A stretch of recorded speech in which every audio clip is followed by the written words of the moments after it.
জাপানের পুলিশ আমার ঘরে কেন আসলো? আজকে আপনাদেরকে বাস্তব একটা কাহিনী যেটা আমার সাথে ঘটেছে আপনাদের কাছে শেয়ার করব। আপনারা অবাক হয়ে যাবেন, জাপানের পুলিশ কেন আমার ঘরে আসলো। বিষয়টা হলো, গতকালকে আমি কাজ থেকে বাসায় যাইতেছি, তখন দেখি আমার রুমের পাশে যে থাকে সে বাইরে দাঁড়ায় রয়েছে। তো আমাকে দেখে রুমের ভিতরে ঢুকে পড়লো। পরে ওর রুম হয়ে আমার যাওয়া লাগে। পরে আমার রুমে আমি প্রবেশ করলাম। রুমে প্রবেশ করার পর আমি ফ্রিজ থেকে আমি একটা হাঁস কিনে নিয়ে আসছিলাম আনাম। তো ফ্রিজে তো জানেনই বরফ হয়ে থাকে। হাঁসটা বাইর করার পর আমি গরম পানি 75 ডিগ্রি মানে গরম পানি দিয়ে আমি হাঁসটাকে হালকা নরম করলাম, মানে 2 মিনিটের ভিতরেই। বিষয়টা হলো, আমি তো মনে করেন আমার কালকে ক্লাস আছে, অনলাইন ক্লাস, আইএলটিএসের ক্লাস। তো আমি ক্লাসে ঢুকবো, সেজন্য আমি বললাম যে তাড়াতাড়ি রান্নাটা করে নেই, পরবর্তীতে আবার ক্লাসে লেট হয়ে যাবে। এখন আমি 2 মিনিটে একটু গরম পানি দিয়ে হাঁসটার একটু মানে বরফটা সরায়ে এখন কাটবো। হাঁসটা কিন্তু অনেক শক্ত শক্ত, কিন্তু তারপরেও কিন্তু কাটার কোনো সিস্টেম আছে। কারণ যে ছুরিটা আমার মানে যে ছুরি দিয়ে কাটতে হয়, ছুরিটা অনেক ধারালো। বিষয়টা কিন্তু বুঝছেন। তারপরে আমি মনে করেন যে কিচেনের ওইখানে কাটতাছি, যে একটু শক্ত, আমার ছুরিটা আবার মোটা একটু, তো কূপ দিয়ে কাটা যা, জেনে শক্ত কূপ দিলে খাইতে যাইগা। দিয়ে আমি 10-12টা কূপ দিয়ে মানে মেন পয়েন্টগুলা যেখানে কাটা কঠিন সেই জায়গায় আমি আগে কাটলাম। কাটার পর যে আমি যখন কাটছি, আমার কিন্তু বাইরে একটা শব্দ হয়েছে, যে কূপ দিছি তখন তখন কিন্তু হাঁসের ভিতরে, কিন্তু মাংসের ভিতরে, হাড্ডির ভিতরে কূপ দিছি, কিন্তু হালকা একটু শব্দ বাইরে গেছে। আমি তো 2 তলায় থাকি, এখন নিচতলা বা পাশের বাসা জানি না কে পুলিশরে ফোন করছে যে আমার বাসা থেকে শব্দ হইতাছে। দেখেন, শুধু গোস্ত কাটার শব্দ, অল্প একটু শব্দ হইছে, সেই জন্য কে জানি পুলিশরে ফোন করে আমার বাসায় বলছে যে অমুক রুম থেকে, মানে আমার রুমের নাম্বার আছে, অমুক রুম থেকে একটা শব্দ হইতাছে অনেকক্ষণ ধরে। পুলিশ আসছে, আমি তো মনে করে লুঙ্গি পরা। পরে বললাম আমি কোনোটা অর্ডারও দেয় নাই, কোনো বন্ধু বান্ধব আসার কথা না, কিন্তু কে আসলো। পরে আমি প্যান্ট পরলাম, প্যান্ট পরে গেঞ্জি পরলাম, খালি শরীর আসছিলাম। তো বাইরে গেলাম, দেখি যে পুলিশ আমারে বলতেছে, আমার 3-4 বার বেল দিছে, কারণ আমার তো পোশাকটা পরার সময় লাগবো, বাইরে থেকে লোক আইছে, কে না কে চিনি না। আসলে দরজা দিয়ে দেখা যায়, কিন্তু আমি খেয়াল করি নাই, দরজা দিয়ে দেখি নাই। পরবর্তীতে আমারে বলতেছে, আমি সুমিমাসেন চত হানাসি গা আরন দেশকে দৈরসি দেশকা, মানে একটু কথা আছে, দয়া করে শুনবেন।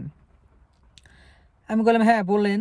বলতেছে যে আপনার রুম থেকে শব্দ হয়েছে, আমাকে কেউ একজন ফোন করে বলেছে যে এই রুম থেকে অনেকক্ষণ ধরে শব্দ হইতেছে। পরে বললাম আমি তো ওই রকম শব্দ করি না, আমি তো শুধু মুরগির হাঁস কাটলাম। পরে কয় কোনটা দেখি। পরে আমি দেখাইলাম যে এই হাঁসটা এখানে কাটছি এইভাবে এইভাবে। পরে কয় দেখি একটা কূপ দেন তো। পরে আমি হাঁসের মাংসটা নিয়ে একটা কূপ দিলাম। পরে কয় আমি একটু বাইরে দাঁড়াই। কূপ দিলাম, সে বাইরে দাঁড়াইলো।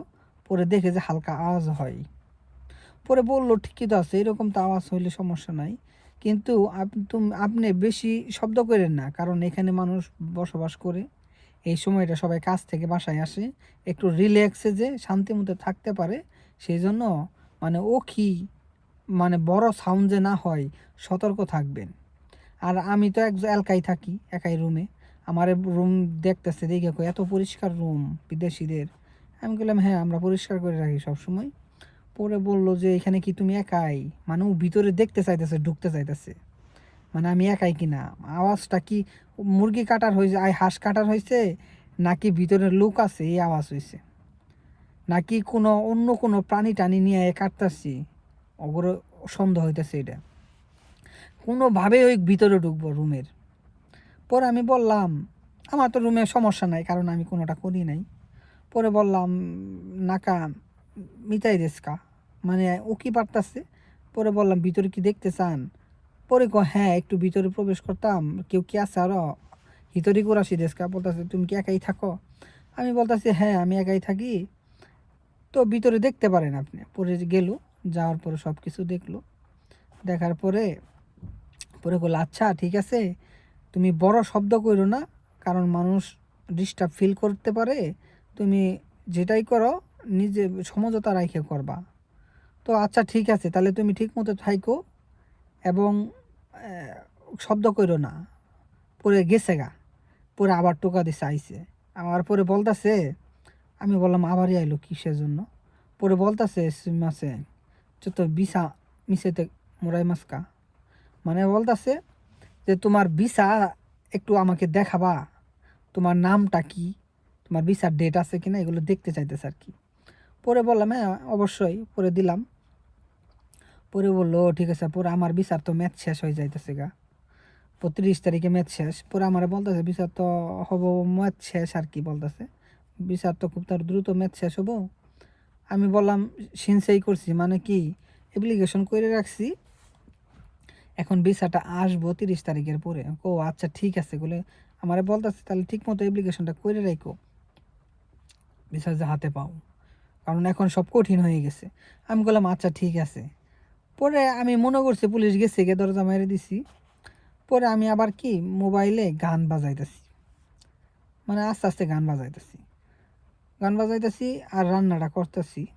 রান্না করার সময় আইছে, কিন্তু আমি 10টা কূপ দিছি, তার 5 মিনিটের মধ্যে পুলিশ আইছে। মানে পুলিশ এত দ্রুত জাপানে আসে, আপনি ফোন করার সঙ্গে সঙ্গে আপনার বাসায় আই পড়বো, 5 মিনিটও লেট হয় না। তো এই অবস্থা। পরবর্তীতে আমি চিন্তা করলাম শালা এই বুড়ে মনে হয় ফোনটা করছে আমার পাশের বাসা। এই শালায় একটু সমস্যা আছে, আর মাথার বয়স্ক না, সমস্যা আছে। এইটুক শব্দে যদি পুলিশের ফোন করে তাহলে তো বিশাল প্রবলেম। পরে আমি গান বাজাইতেছি, পরে আমি কইলাম কি একটু বাইরে ঘুরাই, রান্না হইতেছে বাইরে ঘুরাই আর ময়লাটা আছে একটু ফেলাই দিয়াই। পরে যেমনি দরজা খুলছে দিয়ে পুলিশ দাঁড়ায় রয়েছে, মানে কলম নে হুদে এমনি এমনি করতেছে। মানে আমি শব্দ করি কিনা দেখেন কি অবস্থা, মানে আমি শব্দ করি কিনা হ্যাঁ দাঁড়ায় রয়েছে পুলিশে। ভিতরে কেউ আসছে কিনা দেখলোই তো নাই, তারপরেও আবার টেস্ট করার জন্য দাঁড়ায় রয়েছে সাইডে। মানে তো দরজা দিয়ে না ওইটা দেখা যায় না, মানে সাইডে দাঁড়ায় দিচ্ছে। পরবর্তী করলাম সিমাসে নাঙ্কা আরিমাস তাই যাব দেশকা, বলতেছি কোনো কিছু কি আছে, কোনো সমস্যা, ঠিক সব কিছু ঠিকঠাক আছে। ও বলতেছে হ্যাঁ ঠিকঠাক আছে, আমি লিখতেছি কইতেছে আমি একটু লিখতেছি। পরে আমার সঙ্গে বাইরে গেল। পরে পরবর্তীতে আমি বাইরে যাই, ময়লা ফেলাই দিয়ে আসি। পরে আবার লক্ষ্য রাখি দেখি যার নাই, গেছে গা। তাহলে চিন্তা করেন, একটু হাঁসের গুস্ত কাটছে একটু শব্দ হইছে, এইটাই জাপানিদের সমস্যা। মানে এখানে তেমন কিছু শব্দ করা যায় না রুমের ভিতরে। আর বাংলাদেশে মানে বক্স বাজায় কান পান ঝালাবালা করে লাইদে রাত্রে, কোনো আইন নাই। আইন আছে বাংলাদেশে 10-11টার পরে আসলে বাজানি সব কিছু নিষেধ, কিন্তু মানুষ মানে না।